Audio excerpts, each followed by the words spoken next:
सत्य थोड़ी कड़वी तो होगी, मगर इसे महसूस करना होगा। विकास या असंतुलन का खेल हम आज भी नहीं समझ सके।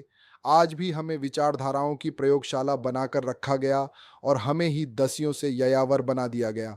हम विद्वान तो है, लेकिन हमने कभी सोचा कि इस विद्या का स्रोत आता कहाँ से है?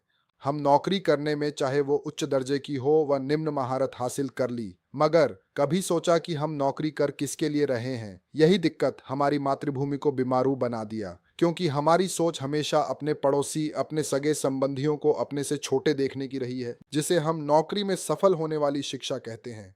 असल में वो उन विचारधाराओं का अवसाद भर है जिसके सहारे वो हमारी उच्च बौद्धिक क्षमताओं का विकृत फायदा उठाते रहे हैं। और हालात इस हद तक नकारात्मक हो गई कि संस्कृत और मैथिली भाषा या फिर सतही भाषा के विद्वान भी मरने के बाद शोकेस में सजाकर रखने की वस्तु बनकर रह गए।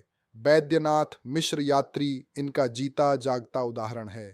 हाल के दिनों में उपजी बीजेपी सरकार के प्रति आक्रोश धूर्ततापूर्ण अभिव्यक्ति की जीती जागती उदाहरण है, जिसे हर प्रकार की नकारात्मक पहलू से संजोया गया है। घुमा फिराकर वही लोग, वही विचारधारा नए नए रूप में देश की विकास को अवरुद्ध और अराजक बनाने की दिशा में अग्रसर है। कमियां हर सरकार में हो सकती हैं, मगर हर हाल में देश सर्वोपरि है। अगर विरोध से नहीं तो वोट से व्यवस्था बदली जा सकती है।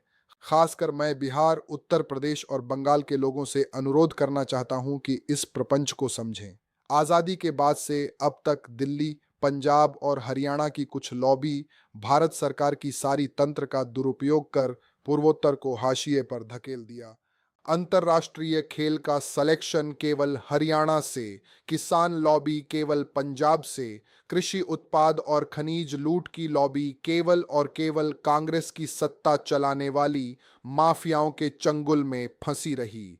जो लोग आज गरीब और सामाजिक पिछड़ेपन के नाम पर पूर्वोत्तर के क्षेत्रों में अराजकता फैलाकर रखा, प्रश्न तो उनसे होनी चाहिए कि भारत के दक्षिणी और पश्चिमी प्रांत हमारे ही खनिज, हमारे ही कृषि उत्पाद और हमारी ही परिश्रमी मजदूरों से हमारी हक की रोटी खाते रहे।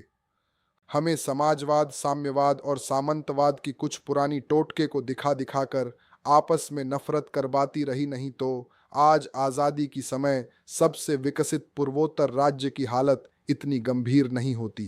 दिलीप मिश्रा।